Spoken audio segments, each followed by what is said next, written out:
ವಾಸ್ತವ ಟಿವಿಗೆ ಸ್ವಾಗತ. ನಾನು ಸರ್ದಾರ್.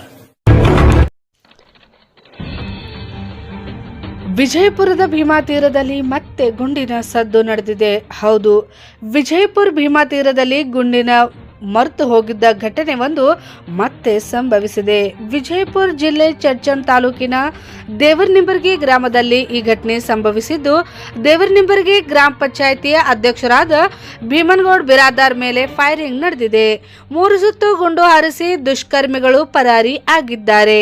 ತಲೆ ಹಾಗೂ ಎದೆಗೆ ಗುಂಡುಗಳು ತಗುಲಿವೆ ಎಂದು ಹೇಳಲಾಗುತ್ತಿದೆ. ಇನ್ನು ಹಳೆ ವೈಷಮ್ಯ ಹಿನ್ನೆಲೆ ಈ ಕೃತ್ಯ ಆಗಿದೆ. ಇನ್ನು ಭೀಮಾ ತೀರದ ಮಹಾದೇವ್ ಭೈರ್ಗೊಂಡ್ ಪರಮಾಪ್ತ ಬಿರಾದಾರ್ ಆಗಿದ್ದರು. 3ರಿಂದ 4 ಜನ ಮುಸುಕುಧಾರಿಗಳಿಂದ ಕೃತ್ಯ ನಡೆದಿದ್ದು, ಗುಂಡು ಹಾರಿಸಿದ ಬಳಿಕ ದುಷ್ಕರ್ಮಿಗಳು ಎಸ್ಕೇಪ್ ಆಗಿದ್ದಾರೆ. ದೇವರನಿಂಬರ್ಗಿ ಗ್ರಾಮದ ಕಟಿಂಗ್ ಶಾಪ್ನಲ್ಲಿ ಕಟಿಂಗ್ ಮಾಡಿಸಿಕೊಳ್ಳಲು ಭೀಮನಗೌಡ ಬಿರಾದಾರ್ ಬಂದಿದ್ದರೆಂದು ಹೇಳಲಾಗುತ್ತಿದೆ. ಈ ವೇಳೆ ಕಟಿಂಗ್ ಮಾಡುವನ ಕಣ್ಣಿಗೆ ಖಾರದ ಪುಡಿ ಎರಚಿ ಕೃತ್ಯ ನಡೆದಿದೆ. ವಿಜಯಪುರದ ಖಾಸಗಿ ಆಸ್ಪತ್ರೆಯಲ್ಲಿ ಭೀಮನಗೌಡ ದೇಹ ರವಾನೆ ಮಾಡಲಾಗಿದ್ದು, ಚಡ್ಚನ್ ಪೊಲೀಸ್ ಠಾಣಾ ವ್ಯಾಪ್ತಿಯಲ್ಲಿ ಈ ಘಟನೆ ಪ್ರಕರಣ ದಾಖಲಾಗಿದೆ. ವಾಸ್ತವ ಟಿವಿ ಗ್ರೌಂಡ್ ರಿಪೋರ್ಟ್, ಭೀಮಾ ತೀರ್.